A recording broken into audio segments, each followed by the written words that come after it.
Have you ever sat down and thought back to when you were a kid and how you dreamed of being a doctor, a professional sports player, or how you wanted to travel the world?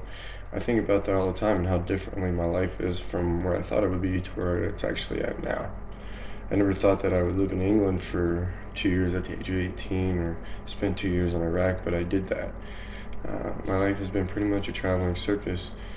Not that it's been bad, but every day's been a new day with a new challenge, and I enjoy it. I'm going to go over a few points of my life to give you a better understanding of just who I am, how I got here, and where I'm going. They say that every journey begins with a single step. Uh, my step began my senior year in high school when I decided that I had had enough of school. I wanted to be on my own, and I wanted to see if I could make it in the world. So I had seen these commercials for the Air Force, get an education and travel the world, and I thought, hey, that's me.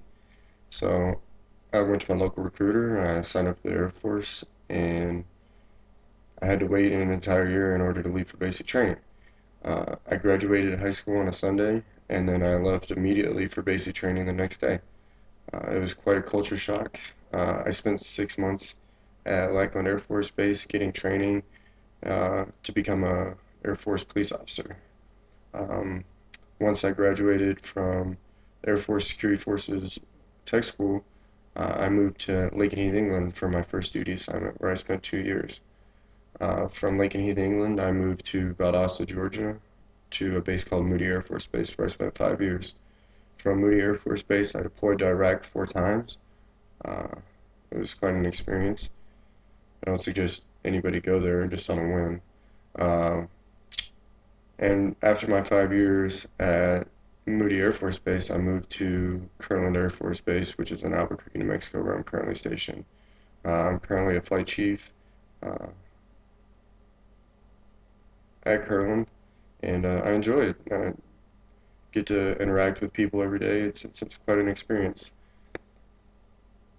Now, after Kirtland, I don't know where I'm going, but I'm sure the Air Force will send me to some other lovely place. I plan to do 20 years in the Air Force, and after my 20 years in the Air Force, I hope to open my own business, family business, and I hope to just spend my time playing golf, hunting, fishing, doing all the things that I haven't been able to do now due to my job later in life. And I just hope to enjoy it and, just think back on the time that I spent in the Air Force and just be thankful for the time that I have after the Air Force. Um, I hope that I've shared with you some points to give you better insight on just how my life is, how I got to where that I'm at in my life, and where my life is going. Uh, Thanks.